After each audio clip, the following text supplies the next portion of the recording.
Assalamu alaikum students. Take out your English textbooks and start reading me. In our previous lecture we left here and now we are starting from this line. The morning scene of a village is really an experience to remember. Experience to remember, यादगार तजर्बा. Morning scene, सुबह का मंजर. Really के बहुत सारे meanings हो सकते हैं, सचमुच, हकीकी तौर पर या वाकई में. The morning scene of a village is really an experience to remember. देहात का सुबह का मंज़र वाकई में एक यादगार तजर्बा है. Unlike most of the people of the big cities. Unlike का मतलब है बरक्स. बिग सिटीज़ बड़े शहर. मोस्ट ऑफ ज़्यादातर. Unlike most of the people of the big cities बड़े शहरों के ज़्यादातर लोगों के बरक्स. The villagers get up early in the morning and start their daily chores. देहात में रहने वाले लोग सुबह सवेरे उठते हैं और अपने रोज़मर्रा के काम शुरू करते हैं. चोर्स का मतलब होता है काम. डेली चोर्स, रोज़मर्रा के काम. They are really hard working people. वो हकीकी तौर पर मेहनती लोग हैं. I went for a walk in the morning. मैं सुबह की सैर के लिए गया. The beauty of the village roads was quite a player to watch. A player to watch, देखने में खूबसूरत या खुशनुमा. ब्यूटी, खूबसूरती. विलेज रोड्स, देहाती सड़कें. क्वाइट, बिल्कुल. The beauty of the village roads was quite a player to watch. देहाती सड़कों की खूबसूरती देखने में बहुत खुशनुमा थी. There were ponds and green fields along side the road. सड़क के साथ साथ जौहड़ और सरसब्ज खेत थे. I saw the farmers ploughing their fields. मैंने किसानों को अपने खेतों में हल चलाते हुए देखा. I could feel the cool breeze of the morning as I walked along the road. जब मैं सड़क के साथ साथ चल रहा था तो मैं सुबह की ठंडी हवा को महसूस कर सकता था. Villagers are healthy. देहाती सेहतमंद होते हैं. Because they eat natural and pure food. क्योंकि वो कुदरती और खालिस ग़िज़ा खाते हैं. नेचुरल, कुदरती, प्योर, खालिस. And breathe in the fresh, dust free and smoke free environment. और गर्द और धुएं से पाक ताज़ा आबो हवा में सांस लेते हैं. They work in fields instead of sitting all day in air condition rooms. वो सारा दिन एयर कंडीशन कमरों में बैठने की बजाय खेतों में काम करते हैं. इंस्टेड की बजाय, फील्ड्स खेतों में. They move from place to place on foot और ऑन बाइसिकल. वो एक जगह से दूसरी जगह पैदल या फिर साइकिल पर जाते हैं. एंड नॉट बाय बाइक्स और कार्स. मोटरसाइकिल या कारों पर नहीं जाते. They are ready to help each other in the hour of need. Hour of need का मतलब है ज़रूरत के वक्त. रेडी, तैयार होना. हेल्प ईच अदर, एक दूसरे की मदद करना. They are ready to help each other in the hour of need. वो ज़रूरत के वक्त एक दूसरे की मदद के लिए तैयार रहते हैं. इन देयर फ्री टाइम, अपने फारिग वक्त में. They play games like kabaddi and wrestling. अपने फारिग वक्त में वो कबड्डी और कुश्ती जैसे खेल खेलते हैं. I saw some boys and girls going to school. मैंने कुछ लड़के और लड़कियों को स्कूल जाते हुए देखा. There are no school bus services in the villages. देहातों में स्कूल बस की सहूलत मौजूद नहीं है. इसलिए the children have to walk to their schools. बच्चों को पैदल स्कूल जाना पड़ता है. It was quite an eye catching experience to see them walking in a straight line heading for school. Heading for का मतलब है की तरफ जाना, यानी वो स्कूल की तरफ जा रहे थे. स्ट्रेट लाइन, सीधी कतार.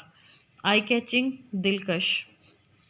It was quite an eye catching experience to see them walking in a straight line heading for school.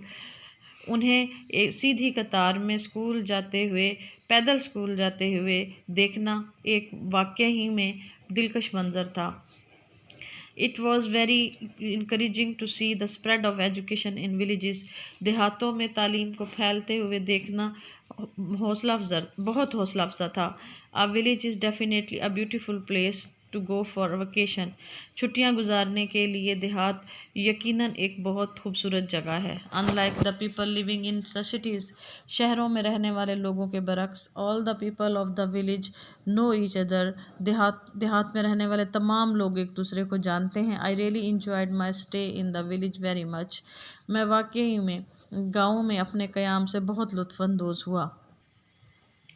Students, here are some difficult words. Let's read them. Unlike, barracks, chores, घरेलू काम, remember, याद करना या याद रखना, alongside, साथ, pond, जोहड़, breeze, बादे सबा मतलब सुबह की हवा, ब्रीज बादे सबा यानी सुबह की हवा, इंस्टेड की बजाय, सर्विस सहूलत, एक्सपीरियंस तजर्बा, इनकरेजिंग हौसला अफजा, इंजॉयड लुत्फानंदोज हुआ।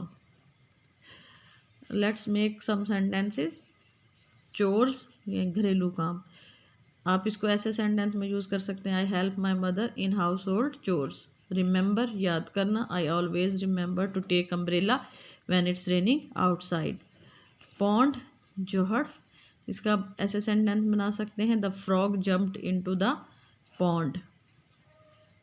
इंस्टेड की बजाय का आप बना सकते हैं instead of wasting time we should work hard. Enjoyed, I enjoyed my school trip. Students, now move towards the exercise questions. आप सबके पास इन एक्सरसाइज के क्वेश्चंस के आंसर्स मौजूद हैं। मैंने बहुत दफ़ा पूछा था क्लास में, हर बच्चे के पास मौजूद हैं। आपने होमवर्क में ये तमाम क्वेश्चंस जो हमारा चैप्टर फिनिश हुआ है ना, इसके तमाम क्वेश्चंस लिखने हैं और उनके प्यारे प्यारे आंसर्स लिखने हैं आपने, और इनको ज़बानी आपने आंसर्स को याद भी करना है, ठीक है। अब हम एक टेंस रिवाइज करेंगे। लास्ट टाइम हमने पास्ट इंडेफिनेट किया था, अब हम फ्यूचर इंडेफिनेट करेंगे। फ्यूचर इंडेफिनेट वो टेंस है जिसकी उर्दू में पहचान ये है कि हम आने वाले वक्त में किसी चीज़ की बात करते हैं। मतलब एक ऐसा काम जो हमने अभी नहीं किया है लेकिन हम प्लान कर रहे हैं कि हम फ्यूचर में करेंगे। तो इसके लिए आम तौर पर हम फ़िक्रे के अंदर एंड में, उर्दू के फ़िक्रे के एंड में गा, गी और गे के वर्ड्स लगाते हैं। इनसे ये ज़ाहिर होता है कि ये काम हमने अभी नहीं किया है, हम आगे आने वाले वक्त में करने वाले हैं, ठीक है, इसलिए ऐसा लगता है। अब इसको बनाने के लिए हम तमाम जो नाउन्स और प्रोनाउंस हैं उनके साथ हेल्पिंग वर्ब्स यूज़ करते हैं। दो हेल्पिंग वर्ब्स होते हैं, वो कौन से होते हैं? विल और शैल। जो इसको याद रखने का इजी तरीका ये है कि हम सिर्फ ये याद रखें कि आई और वी के साथ शैल लगता है, सिर्फ आई और वी के साथ। बाकी ही, शी, इट, दे या प्लूरल नाउन जो कुछ भी है या सिंगुलर नाउन है, उन सब के साथ विल लगता है, ठीक है। ये इसको याद रखने की है। वो वर्जिश करेंगे, दे विल टेक एक्सरसाइज। अब हम इसका नेगेटिव बनाएं, वो वर्जिश नहीं करेंगे, they will not take exercise. क्या वो वर्जिश करेंगे? फिर क्या होगा कि विल स्टार्ट में चला जाएगा, विल दे टेक एक्सरसाइज। मोची जूतों की मुरम्मत करेगा, the cobbler will mend the shoes.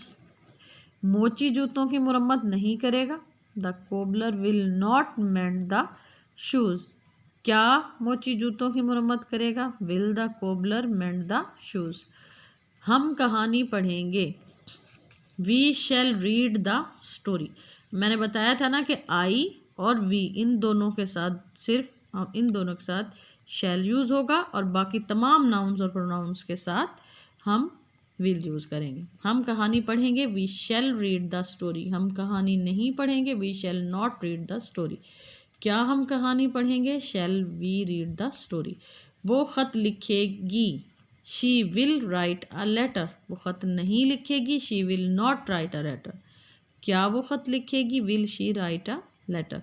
ये इन सेंटेंसेस को बनाने का तरीका है। अब आपने ख़ुद से घर में प्रैक्टिस करनी है, कुछ सेंटेंसेस आपने सोचने हैं और जो फ्यूचर इंडेफिनेट के हों फिर उनकी रफ पेज पर प्रैक्टिस करनी है। वो आपका रिटर्न होमवर्क नहीं है, रिटर्न होमवर्क में आपने क्वेश्चन आंसर्स करने हैं। आई होप कि आपको आज का लेसन समझ आया होगा। अपना बहुत ज़्यादा ख्याल रखिएगा। Thank you. अल्लाह हाफिज़।